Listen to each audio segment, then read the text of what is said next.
look, I didn't win the Super Bowl till my ninth year in the NFL. I'm very glad I didn't give up after 8 years each year, right? I could have, first year we didn't win the Super Bowl, I'm done. And, I got to talk to a lot of different athletes and throughout my time in the NFL and since as in broadcasting. But the way that great performers handle failure, it's informative, not destructive. Welcome to Engage Presents. I'm Engage co-founder and president Jake Olson. In this interview series, I ask Engage talent the most common questions we hear from event planners to help you get to know them and their stories in 15 minutes or less. Thanks for listening. Welcome to another episode of Engage Presents. I am Engage President Jake Olson. Alongside me today, a very special guest and a personal friend of mine, Ryan Harris. And how we actually became friends was he interviewed me. So here I'm repaying the favor. Ryan is a Super Bowl champion. He is obviously a motivational speaker on peak performance and leadership. He is a broadcaster, including for his alma mater, dare I say, the Notre Dame Fighting Irish. But Ryan, thanks so much for joining us today. Jake, it's always great to join you, brother. And I'm going to add that to my resume. I'm Jake Olson's friend. That'll give me more gigs, no doubt. I don't know if you'll be friend. You might have said that too early with this next question here. Beside the Bush push, what is your next best Notre Dame memory? That's what we call in law a loaded question. Actually, Jake, one of the big reasons I went to Notre Dame over USC is because my official visit there, they'd beaten Michigan and everybody's storming the field, and here I am, an 18-year-old kid, I have no idea what I'm doing, why I'm on the field, and a man who I to this day still have not met tapped me on the shoulder and said, "We know who you are. We know why you're here. You come to Notre Dame. You'll be more than a football player. You'll be a part of the family." And it just blew me away. And he's left. He didn't ask for an autograph, nothing like that. So I wanted to compete in the classroom as well as on the field. Some schools gave one or the other, but for me, I wanted to compete at both. And Notre Dame gave me the greatest opportunity to do that. At the same time, Jake, that was the smallest opportunity that Notre Dame has given me because of not only the broadcasting, but the people that I met while I was at school and who I continue to meet and the doors that continue to open because I attended the University of Notre Dame and graduated from there. So one of the best decisions of my life, right behind asking my wife for her phone number and eventually to marry me. But Notre Dame's right up there. I love that. During your football career, what are some things or one thing that you've learned that still shapes kind of your leadership style today? Well, I got to learn from great leaders and terrible leaders. So I know what a bad leader sounds like. And I know and recognize how easy it is to be a bad leader. And what that looks like is not taking advantage of opportunities to connect, not leading with an example that allows the people that you're leading to understand that you've struggled through a similar experience that they're struggling through and that they can make it. And as well as having fun, right? The greatest leaders, they have fun in a variety of ways. So one of the many things I've taken from my NFL experience, not only is how to win and treat everybody equally because it takes everybody to win, but also what great leadership looks like and how easy it is to be a bad leader by missing those opportunities that every leader has every day. Yeah, very well said.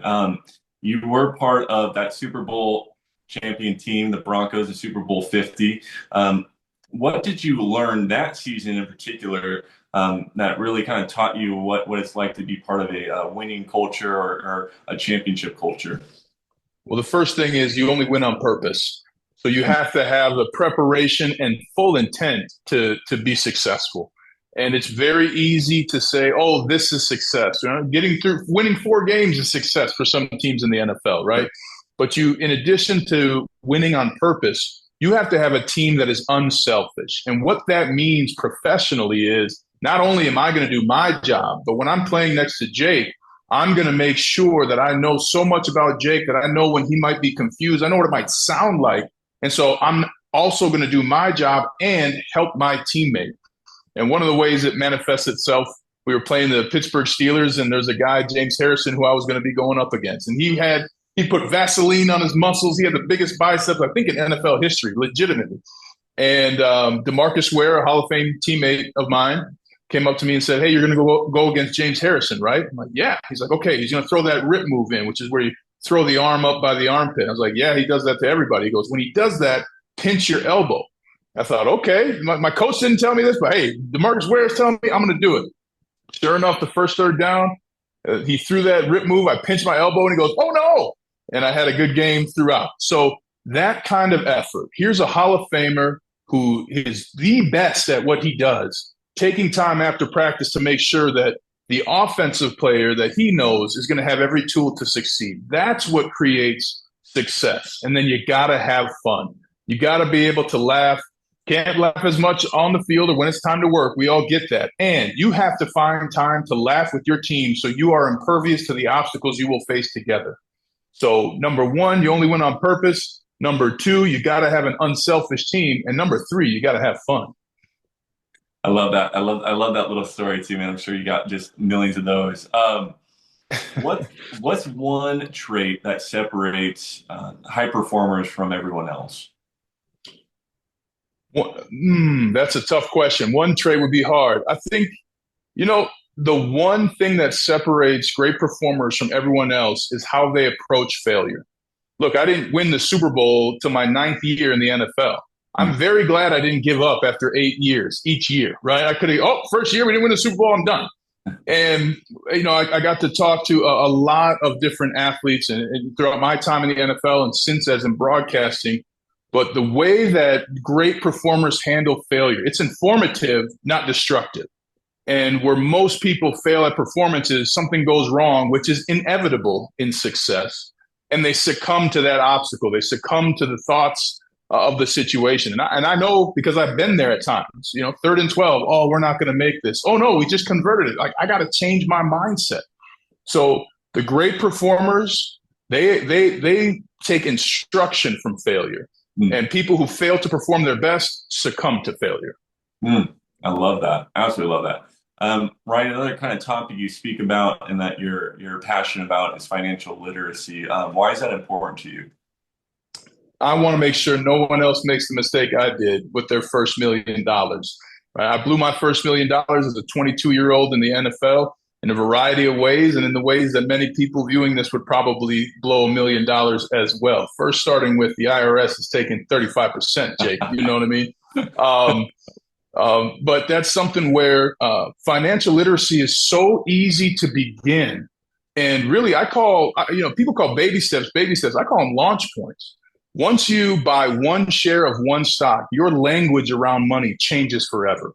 What's possible around money changes forever. And one of my favorite conversations about financial literacy was with a co-host of mine at a radio station. He was getting ready to sign a 2-year lease for $2,600 a month on his apartment. I said, "Man, for that money, you could buy a house." And he turned to me. I'll never forget it, Jake. He goes, "You really think I could buy a house?" Well, I helped him to look at the numbers and understand how people purchase homes and how you can get townhomes. So he got a 3-bedroom townhome that now he's saved up so much money, he's actually going to buy another property and rent that one out.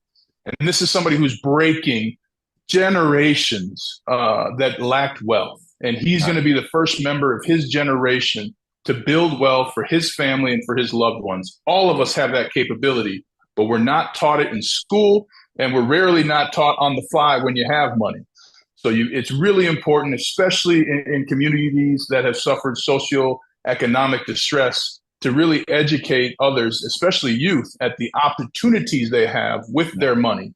And that money's not a goal, but it is a necessity. Here's how you play the money game. And I love being able to teach people that.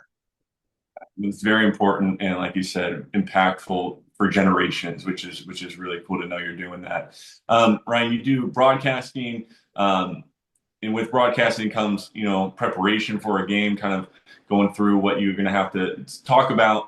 I don't know this. I haven't necessarily done that part of broadcasting, but I do speak. I'm sure there's some similarities in how you prepare for a speech as you do for a game. Kind of, can you explain how you customize talks for an audience? Absolutely. When I'm speaking to a company bringing me in, I always set up a pre-speech call. And I ask the questions: what are common pain points? What's the language you use? I think it's really important to understand what plays you're actually running, right? Like Yep. for some companies, it's clients. For other companies, it's members. For other companies, it's customers. So I really work to figure out the language and the playing field of the company that I'm going to speak to. And then I ask to find out what parts of my experience that I can relate directly to the members I'm going to be speaking to. And then I choose the stories that really encapsulate themes of a conference or themes of a leadership retreat. And I make sure to weave in some of the language that's being used throughout the week to be consistent with the event that I'm being hired to come speak at. Love that. Love that. And we know how impactful you are doing that. Before I let you go, Ryan, one last thing. Freeman had a great year last year. Are you a fan? How do you think they're going to do this year? I love what Marcus Freeman has done to Notre Dame, especially beating USC. Now, I think he's undefeated against USC, actually, Jake, as a head coach. It's fun facts that I don't care about. No, I'm kidding. The big thing that people miss about what Marcus Freeman is, the big thing that people miss about what Marcus Freeman is doing at Notre Dame is that he has created a top-down change. He really cares about kids. He talks to each player once a week to make sure that he understands what they're thinking, what they're looking towards, what their goals are, how they're progressing. And then he also coaches his coaches, right? So it's been marvelous to watch how excellent leadership, taking advantage of the opportunities purposefully to not only execute a game plan, but to connect with those he coaches, as well as have fun, directly led to the national championship game last year against Ohio State. And it's something that's been a joy for me to watch because I know how important it is to players to have great leaders between the ages of 18 and 23, which is what Marcus Freeman is. Well, I do very much enjoy when it's high stakes. Both SC and Notre Dame are highly ranked, so I will be rooting for them all the way up to a certain weekend in October. And and Ryan, we really appreciate just your insight and your time and just everything that you do with us. Again, we've been longtime friends now, and we love representing you and just getting you out to speak. It's very it's an honor for us to do so. So if you want to check out Ryan's profile, letsengage.com. You can check out more of his info there and book him there. Again, Ryan, we appreciate your time. Always a joy to share time with you, brother Jake, and it's an honor to be on the Engage team. All right. Stay tuned for more Engage Presents.